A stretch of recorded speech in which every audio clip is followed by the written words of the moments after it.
அனைவருக்கும் வணக்கம். இன்று மார்கழி திங்கள் 21ஆம் நாள். நம்முடைய சேனலில் மார்கழி முதல் நாளிலிருந்து மாணிக்கவாசக பெருமான் அருளி செய்த திருவெண்பாவையில் உள்ள பாடல்களை தினம் ஒன்றாக பார்த்து வருகிறோம். அவை நிறைவுற்றன. தற்போது இன்றிலிருந்து திருப்பள்ளி எழுச்சி பாடலை பார்க்க இருக்கின்றோம். வாங்க பாடலை பார்க்கலாம். பாடல் 1. போற்றி என் வாழ்நாள் முதலாகிய பொருளே, புலர்ந்தது பூங்கலர்க்கு இணைதுணை மலர்கொண்டு ஏற்றி நின் திருமுகத்து எமக்கருள் மலரும் எழில்நகை கொண்டு நின் திருவடி தொழுகோம்.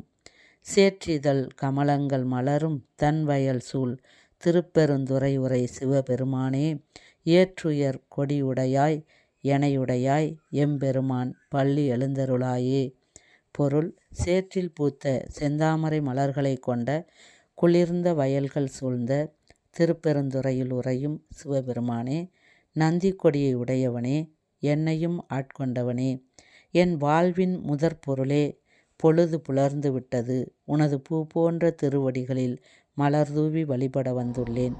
எம்பெருமானே, உன் அழகிய முகத்தில் புன்னகை பூத்தபடி எனக்கு அருள் செய்வாயாக. விளக்கம்: திருப்பெருந்துறை எனப்படும் ஆவுடையார் கோவிலில் ஆத்மநாதர் அருள் புரிகிறார். வாழும் காலத்தில் பல இன்பங்களை நாம் அனுபவிக்க வேண்டி இறைவனை வேண்டுகின்றோம். ஆனால் அவையெல்லாம் நம் உடலுக்கு தற்காலிகமான சுகத்தை தரக்கூடியவை.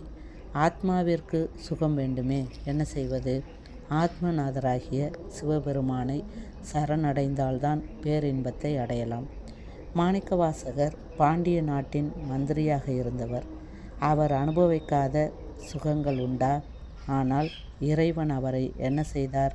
போர்ப்படைக்கு குதிரை வாங்கும் சாக்கில் தன் தலத்திற்கு வரவழைத்தார். உண்மையான இன்பம் என்ன என்பதை அறிய வைத்தார். அமிழ்தினும் இனிய திருவாசகத்தை எழுத வைத்தார். அவரை ஆட்கொண்டார். நாமும் அவரது காவிய அமுதில் மூழ்கி எம்பெருமானின் திருவடிகளை அடைவோமாக. இப்பாடலில் இடம்பெற்றுள்ள திருப்பெருந்துறை என்ற இத்தலம் அறந்தாங்கியில் உள்ளது. நன்றி.